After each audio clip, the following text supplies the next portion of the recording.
Salut, ici c'est Jacob Avosegamon. Je suis un passionné de secteur de l'investissement.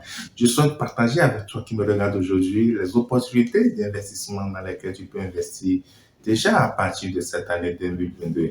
Alors, si tu viens de nous rejoindre, n'hésite pas de t'abonner à la chaîne, d'activer la cloche de notification afin de recevoir toutes les parutions que nous allons faire sortir. Aujourd'hui, nous allons parler de l'épargne.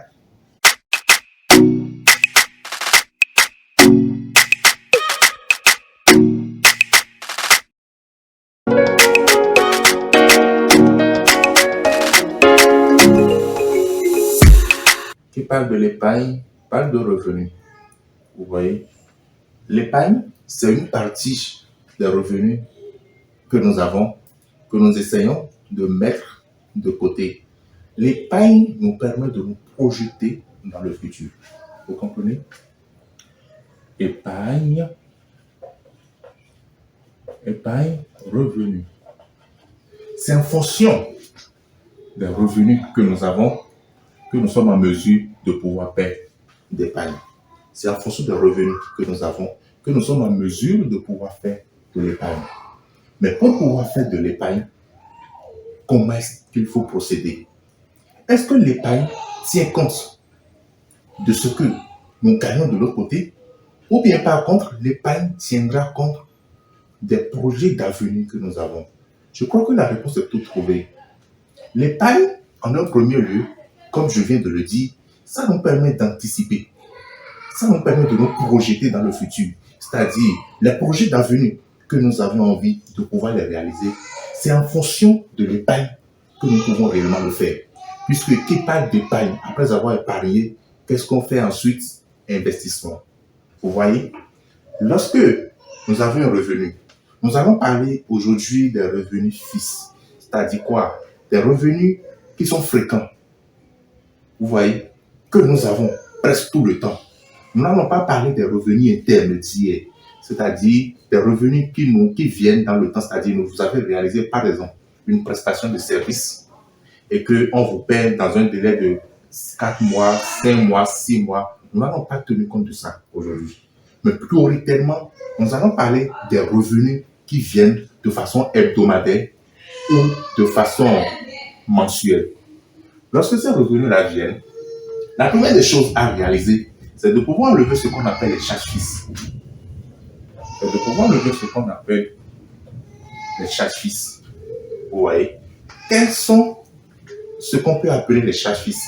Par exemple, si vous vivez dans un appartement, le loyer, ça peut être appelé une charge fixe. Vous voyez? C'est obligatoire. Vous allez payer la facture d'électricité et d'eau. C'est une obligation. Vous voyez? Vous allez mettre de l'argent de côté pour votre déplacement. C'est une obligation. L'argent de la popote, c'est une obligation. Tout ça, là, ça fait partie des charges fixes. Vous voyez, le loyer, les factures, nourriture. Vous voyez, tout ça, là, que nous venons de citer, ça fait partie des charges fixes. Lorsque nous mettons ces charges fixes de côté, qu'est-ce qu'il nous reste? Ça nous reste une partie du revenu que nous avons gagné. C'est avec cette partie du revenu que nous avons gagné maintenant, c'est-à-dire que voilà le revenu que nous avons gagné. On enlève une partie de charge fixe qui va représenter un pourcentage du moins du revenu que nous allons gagner. Voilà, on le met de côté. Ça reste l'autre partie qui concerne ce qui reste. Par exemple, peut-être que je l'ai aussi mal fait pour mieux pouvoir m'exprimer. Je le fais ainsi. Les charges fixes, je suppose que ça prend ceci et ça reste ceci. Une fois que les charges fixes sont enlevées, ici fixe, ici ça reste. Voilà ce qui nous reste. En fonction de ce qui nous reste, nous allons déterminer l'épargne que nous allons réaliser. C'est en fonction de ce qui reste que nous allons déterminer l'épargne. Parce que, à part les charges fixes, il y a ce qu'on appelle les charges à ignorer. Les charges à ignorer, vous voyez, et les charges à supprimer. Les charges à supprimer. Les charges à supprimer. Mais bien avant d'en arriver là, nous allons d'abord voir, en fonction de ce qui nous reste ici, ce que nous pouvons épargner dedans. Donc, je suppose qu'on arrive à épargner une partie. Et comme je le disais tantôt, l'épargne se fait en fonction des projets d'avenir que nous avons. L'épargne se fait en fonction de qui nous sommes et ce que nous avions envie de pouvoir réaliser, de pouvoir être demain, après-demain. Donc, c'est en fonction de tous ces projets d'avenir, des projets d'investissement, qu'on peut définir le montant d'épargne que nous allons pouvoir réaliser. Il est vrai que d'aucuns diront que normalement, quand on touche à ces revenus comme ça, il faut pouvoir épargner 5%, 10%. Mais moi, je ne tiendrai pas compte de ces taux de pourcentage-là. Nous n'allons pas tenir compte de ces taux de pourcentage. Nous allons vous demander plutôt de tenir compte de vos projets d'investissement, vous voyez, de vos projets d'avenir, afin de pouvoir savoir quel est le montant que vous êtes en mesure de pouvoir épargner. Parce que le plus important dans l'épargne, c'est d'aller par crescendo. Et faites l'effort de ne jamais dégringoler. C'est-à-dire, lorsque je commence par épargner, je dois faire l'effort que l'épargne, lorsque ça continue, que cela soit de façon perpétuelle et que cela tienne à un rythme que je ne rate pas. Vous voyez, c'est ça le plus important. Le plus important, alors, il ne faut pas alors fixer un taux qui va vous dépasser, que vous-même, vous ne serez peut-être plus en mesure d'honorer. Vous voyez, alors lorsque vous allez le faire ainsi, c'est vous-même qui êtes en train de mettre un frein à ce que vous êtes en train de prévoir faire. Mais lorsque vous fixez un taux qui vous permet d'être régulier et de façon permanente, vous allez pouvoir y arriver. Donc, allez par crescendo, petit à petit jusqu'à monter. Lorsque les revenus augmentent, essayez d'augmenter également votre épargne. Lorsque les revenus augmentent, essayez d'augmenter également votre épargne petit à petit jusqu'à pouvoir grandir, jusqu'à pouvoir savoir dans quoi vous allez investir l'épargne. Donc, on revient ici. Nous avons enlevé les charges fixes et nous avons enlevé une partie qui constitue notre épargne. Vous voyez. Le reste, cette partie que nous avons enlevée, moi, c'est juste une petite partie. D'aucuns pourraient dire que non. Une fois les charges qui sont enlevées, l'épargne, ça pourrait être ceci et ça va rester ceci. Dans ça là qui reste, c'est ça que vous allez utiliser pendant tout le mois ou pendant toute la semaine. Si vos revenus sont hebdomadaires, bien sûr, c'est ça que vous allez utiliser. Dans ça, maintenant, nous allons supprimer ce qu'on appelle ça, les charges à ignorer et les charges à supprimer. Qu'est-ce qu'on peut mettre dans charges à ignorer ou charges à supprimer? C'est-à-dire, c'est des charges que nous avons qui ne sont pas obligatoires, mais parfois qu'on se sent contraint de le faire. Ce n'est pas obligatoire. Ce n'est inscrit nulle part que c'est obligatoire, mais parfois on se sent contraint de pouvoir le faire. Rien n'est une contrainte. Voilà pourquoi c'est à nous-mêmes, c'est personnel, on se le définit personnellement. C'est personnel, on se le définit personnellement. C'est-à-dire, un exemple, par exemple, de charge à ignorer. L'abonnement. Vous le faites tout le temps. Imaginez lorsque vous faites un abonnement. C'est des charges d'électricité à la hausse.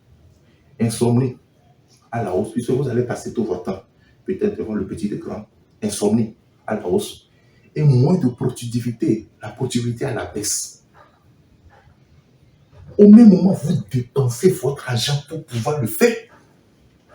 Ça veut dire que par moment, on peut ignorer ça. Si par exemple ton abonnement est de 20 000 francs mensuels, parfois tu peux pouvoir l'ignorer et économiser. Parce que lorsque tu ignores ça, tu peux te dire que je peux ramener une petite partie ici, qui peut être de 10 000. Et tu laisses l'autre 10 000 ici. C'est-à-dire les charges qu'on ignore, c'est-à-dire je ne le fais pas ce mois, peut-être dans 3 mois, je peux encore le faire. Et lorsque vous commencez par le faire ici, ça peut vous faire un petit truc genre, Ça veut dire que je pouvais m'en passer.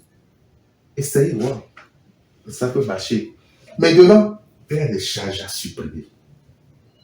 Parce que lorsque vous enlevez les charges fixes et il reste cette partie et vous avez pris une partie pour votre épargne, vous vous posez la question de savoir ce qui me reste, il faut que ça couvre la semaine ou bien il faut que ça couvre le mois.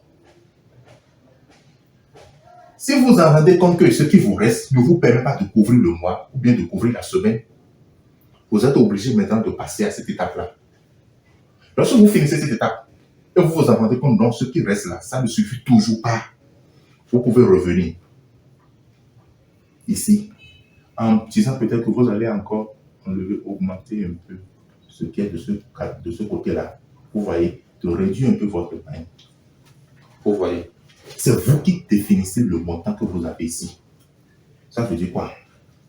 C'est vous qui définissez le montant que vous allez mettre à l'épargne. Personne ne va le définir à votre place.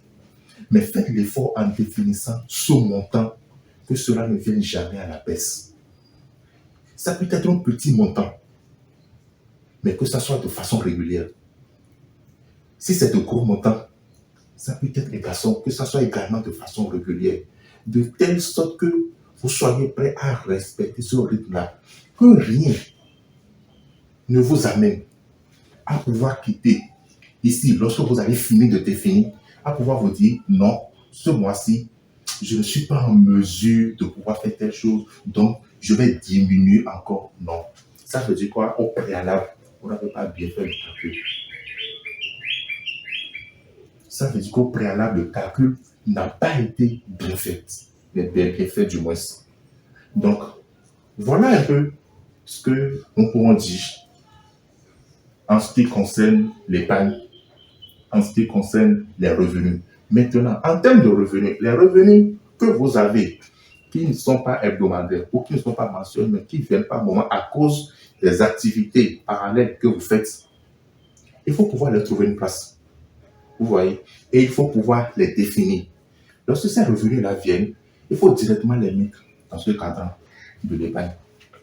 Vous pouvez ne pas tout mettre, on peut ne pas mettre les 100%, mais se définir là, de pouvoir mettre peut-être les 50% de ce côté et de ramener maintenant les 50% de ce côté. Vous voyez? Ça vous permet quoi? Vous allez gérer beaucoup de choses également vers ceci. Mais ça ne veut pas dire qu'une fois que c'est ramené de ce côté, obligatoirement, il faut pouvoir le dépenser. Non. Et il y a également ce qu'on appelle à la maison la caisse noire. Vous avez votre caisse à la maison qui détient une petite partie de vos revenus qui est là et qui peut servir à des imprévus par moment. C'est-à-dire le temps où vous ne serez toujours pas obligé d'aller à la banque pour prendre de l'argent. Ça peut servir. 50%, c'est peut-être ici trop. C'est vous qui définissez, c'est là. Peut-être ici, vous allez mettre en 70% et vous ramenez 30%. Ici, la caisse noire, à la maison. Si vous estimez que mettre 70% ici est trop, ou bien est peu, 80% aussi, ça peut aller. Et vous ramenez combien? 20% ici. Le tout dépend des charges que vous avez. Vous voyez? Maintenant, en fonction des charges que vous avez, un célibataire n'a pas les mêmes charges qu'une personne mariée. Un célibataire, quelqu'un qui vit dans le célibat, n'a pas les mêmes charges qu'une personne mariée parce que lorsque vous êtes marié, il y a le projet de vie commun. Et le projet de vie commun inscrit les enfants à l'école, vacances des enfants, le déplacement des enfants, la santé des enfants,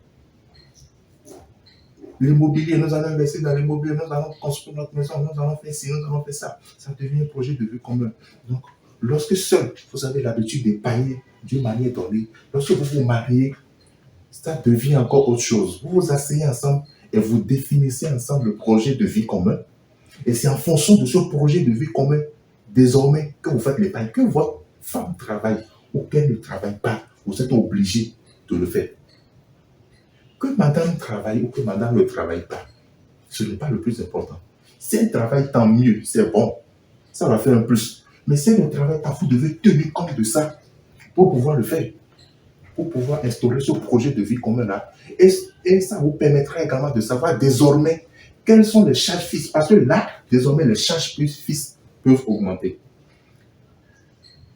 Et si les charges augmentent, ça veut dire quoi? Ça veut dire que directement, ça aura un impact sur l'épargne qu'on avait prévu au préalable.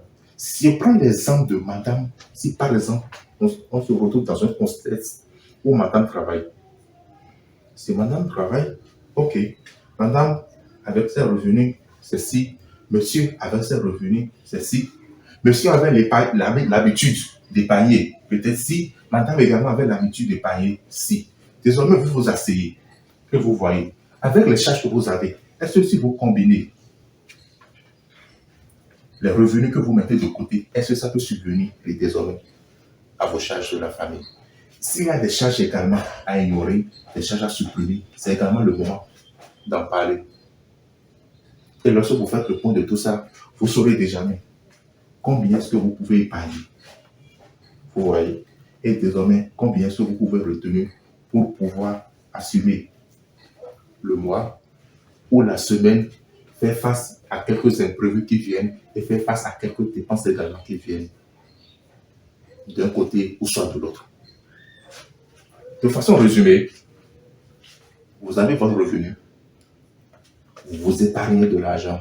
C'est vous seul qui déterminez quel est le montant que vous avez envie d'épargner une fois que vous avez enlevé les charges fixes. Et une fois que les charges fixes sont enlevées, vous définissez le montant que vous épargnez. Et le reste, vous saurez que vous allez pouvoir en tenir compte. Ça ne veut pas dire qu'obligatoirement, vous êtes tenu d'utiliser tout le reste. Non. Vous n'êtes pas tenu. Ce n'est pas une obligation que, comme j'ai déjà épargné, ce qui reste là, je peux tout dépenser.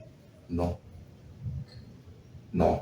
Non et non. Il ne faut pas le faire ainsi. Mesdames, mesdemoiselles et messieurs, nous sommes à la fin de notre vidéo de ce jour. Merci pour nous avoir suivis et que l'Éternel Dieu vous bénisse.